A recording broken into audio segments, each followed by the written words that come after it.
Bir dənə yumurtanın sayı olmaz.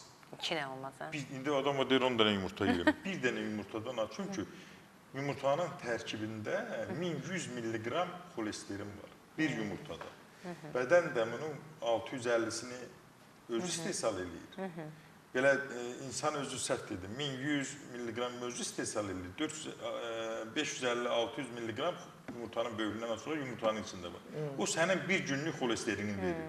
Sən 2 dənəsini yeyəndə bunu artıq orqanizmi xolesterin miqdarı normadan artıq olur. Biri bəsdir, hə? Bir dənə yumurta. Yumurtanın otur ki, misal balacalığından, böyüklüyünə baxmır. Yox, bir yumurta. Bir yumurta bəs. Bax, bunu da öyrənin. Bir yumurta bəsdirizdir. Bəs bu bir qaşıq bəs bir qaşıq zeytun yağına 12 damcı, mən hər səhər elə edirəm. 10-12 damcı limonun suyunu sıxıram, belə qarışdırıb içirəm. Niyə xəstə edirsən ki? Boş mədiyə. Dedilər qaraciyərə çox xeyri var. Çox xeyirdir, çox əladır. Mən onu deyirəm, niyə xəstə eləyirsən? Niyə 12 damcı eləyirsən? Biraz artırıram yəni, biraz artırıram. Limonu artır elə.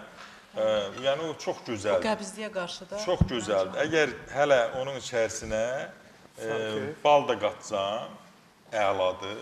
İndi o sarı kökdür, çiya toxumudur, zəncəfil tozudur və yaxud da ki, kətan tozudur və yaxud da ki, darsın tozudur. O xəstəlikdə, məsələn, bilir, şəkər xəstəliyi varsa, təbii ki, darsın tozu daha yaxşı salır şəkəri, qatır qəbul edirsən. Çox düzgün edirsən. Doktor Dərya. Çox gözəldir. Maşallah. Allah can sağ olsun.